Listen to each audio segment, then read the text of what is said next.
জন্য অল্প কিছু করে নিয়ে এসেছি। আবার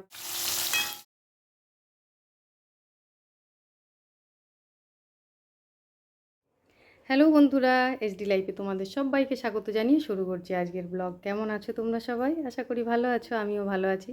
তো দেখো, অনেক দিন পর আজকে তোমাদের দাদাভাই সকালবেলায় কাজে গেছে। ওর আজকে হাফবেলায় কাজ, তবুও সকালে তো সময় দিতে পারলো না, তো সেই জন্য বাজারটা আমিই করে নিয়েছি। আর বাজার আজকে দেখো কী কী করেছি। এখানে দেখো ঝিঙে রয়েছে, ঝিঙেটা বেশ টাটকা একদম। আজকে যে সবজিগুলো আমি বাজার করে নিয়ে এসেছি, নিজেই বাজার করে নিজেরই খুব ভালো লাগছে। তো দেখো, সব সবজিগুলোই টাটকা। এখানে ঝিঙে রয়েছে, মূলো, বেগুন, পটল, উচ্ছে, কুমড়ো। কুমড়োটার কালারটা দেখো কি সুন্দর, কুমড়ো। আর এর মধ্যে আছে টমেটো, কাঁচা লঙ্কা, আর এখানে কিছু মুদিখানার জিনিস আছে।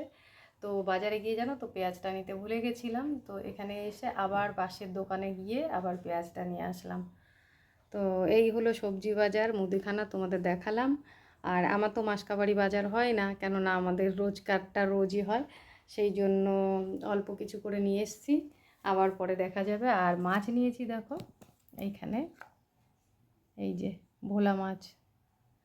ভোলা মাছটা দেখেছো কি সুন্দর টাটকা আর একদম চকচক করছে, আর মাছটা সাদা মাছ। ভোলা মাছ লালও বাজারে পাওয়া যায়, কিন্তু লাল মাছটা আমার ভালো লাগে না, লাল মাছটা যেন কেমন লাগে। এরকম সাদা মাছ পেলেই আমি নিয়ে আসি। আর এইখানে রয়েছে চুনো মাছ। এখানে দেখো মৌরলা মাছ, পুঁটি মাছ, দু রকমের মাছ আছে। মাছটা বাছতে অনেকটা সময় লাগে, আর ওইটাই বিরক্তিকর। তো যাই হোক, মাছটা এত টাটকা আর আমার চুনো মাছ খেতে খুব ভালো লাগে, সেই জন্য নিয়েই নিলাম। কখন বাছা হবে না হবে সেটা পরের চিন্তা, নিয়ে তো নিলাম আগে। আর এদিকে রয়েছে দেখো ইলিশ মাছ। তো এখন দিনের বেলায় ভোলা মাছটা রান্না করব, চুনো মাছটাও কাটাকুটি করতে হবে যদিও, তারপর চুনো মাছটাও আজকে রান্না করে ফেলবো এই বেলা। আর ইলিশ মাছটা এনে রাখলাম দেখো। এই মাছটা এই বেলা আর করবো না, এই মাছটা রাত্রেবেলায় ইচ্ছা আছে খিচুড়ি করব, আর খিচুড়ির সাথে ইলিশ মাছ ভাজা হবে। তো পরপর এখন 3 দিন নিরামিষ আছে, একাদশী যেহেতু আছে, সেই জন্য মাছটা আজকেই খেয়ে ফেলতে হবে। তো চলো বন্ধুরা, বাজার তো হয়ে গেছে, এবার আমি স্নান করে ঠাকুর ঘরে যাব। এদিকে মাছগুলো ধোয়া কাটা করতে গেলে অনেক বেলা হয়ে যাবে, তারপর আবার ঠাকুর ঘরে যাওয়া যাবে না, দেরি হয়ে যাবে। তো একবারে আজ বৃহস্পতিবার যেহেতু পুজোটা দিয়ে আসবো, এসে তারপরে রান্নাঘরে ঢুকবো, ভাত বসিয়ে দিয়ে একটা মাছ ধুয়ে নেব, ধুয়ে এটা রান্না করতে করতে আমার অন্য কিছু সব ব্যবস্থা হয়ে যাবে, তারপরে লাস্টে চুনো মাছটা কেটে রান্না বসাবো। তো যাই হোক বন্ধুরা, এই সবজি বাজার করেছি, মাছ বাজার করেছি, তোমাদের সাথে দেখাতে দেখাতে অনেকগুলো কথাও হয়ে গেল। এবার যাই, অনেকটা দেরি হয়ে যাবে, না হলে স্নান করে পুজোটা দিয়ে আসি, তারপরে এসে রান্না করব, তখন তোমাদের সঙ্গে আবার কথা বলবো। তো দেখো, ঠাকুর ঘরে গেছিলাম, আজ বৃহস্পতিবার, পুজো দিতে অনেক বেলা হয়ে গেল, আর এখন প্রায় 12:30 বাজতে চললো। এই যে মাছগুলো ধুয়ে নিয়ে এসেছি, ভোলা মাছটা আমি ধুয়ে নিয়ে এসেছি, নিয়ে এসে এটা এখন বসাবো রান্না। কেননা তোমাদের দাদাভাই কখন ফোন করে আমাকে বলবে খাবার পাঠাও, আমাকে খাবার পাঠাতে হবে। তো সেই জন্য এই মাছটা তাড়াতাড়ি ধুয়ে নিয়ে আসলাম, এটাই আগে করে নেব, করে তারপর অন্য কিছুতে হাত দেবো। আর দেখো, কালকে গেছে লাইটটা খারাপ হয়ে রান্নাঘরের, আর আমার অন্ধকার লাগছে ঘরের মধ্যে, আমি সেরকম ভালো করে দেখতেও পাচ্ছি না।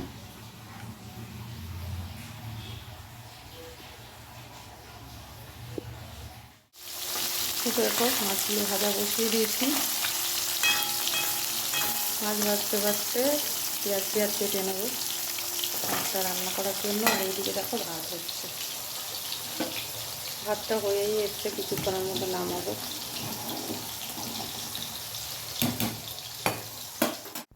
মাছের ঝোলটা দেখো আমার রান্না হয়ে গেছে। আর অন্যদিন আমি মাছের ঝোলটা রান্না করি শুধুই, ঝোল বলতে কি ওই সামান্য একটু অল্প ঝোল থাকে, সেরকমভাবে শুধুই মাছের ঝোল করি।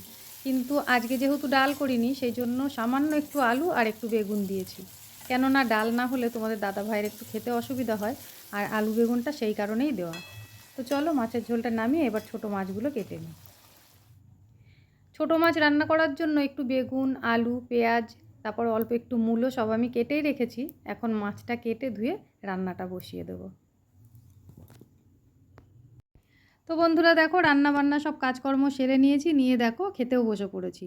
তোমাদের বলেছিলাম তোমাদের দাদা ভাই আজকে কাজে গেছে, তো এখনও পর্যন্ত বাড়িতে আসেনি, আর এখন বাজে বেলা 3টে। এমনিতেই আজ বৃহস্পতিবার, তার উপর আবার বাজার, তারপর বাড়ি এসে পুজো, তারপর ওই ছোটো মাছ কেটে রান্না বান্না করা, অনেকটা বেলা হয়ে গেছে। তার উপর আবার তোমাদের দাদাভাই এখনও আসেনি, ইচ্ছা করেই একটু দেরিতে খেতে বসলাম। আর রান্না করার পর তোমাদের সঙ্গে তো শেয়ার করা হয়নি, তাই দেখো খেতে বসেই শেয়ার করছি।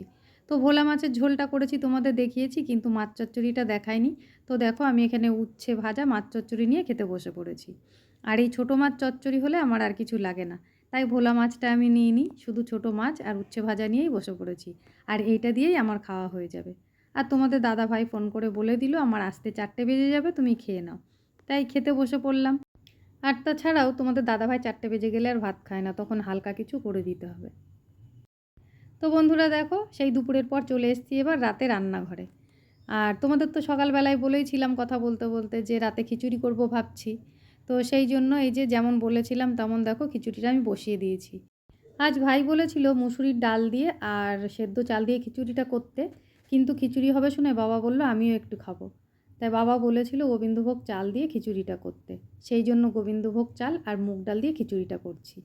আর এদিকে দেখো মাছটা ফ্রিজে রাখা ছিল, সকালবেলায় সময়ের অভাবে ধোয়া হয়েছিল না, না ধুয়ে রেখে দিয়েছিলাম, সেই জন্য দেখো বার করে একটু জলে ভিজিয়ে রেখেছি। খিচুড়িটা হয়ে গেলে নামিয়ে নেব, নিয়ে তারপরে মাছটা ধুয়ে নুন হলুদ মাখিয়ে একবারে ভেজে নেব। তো চলো বন্ধুরা, আজকের মতন ভিডিওটা এই পর্যন্তই। টাটা বন্ধুরা।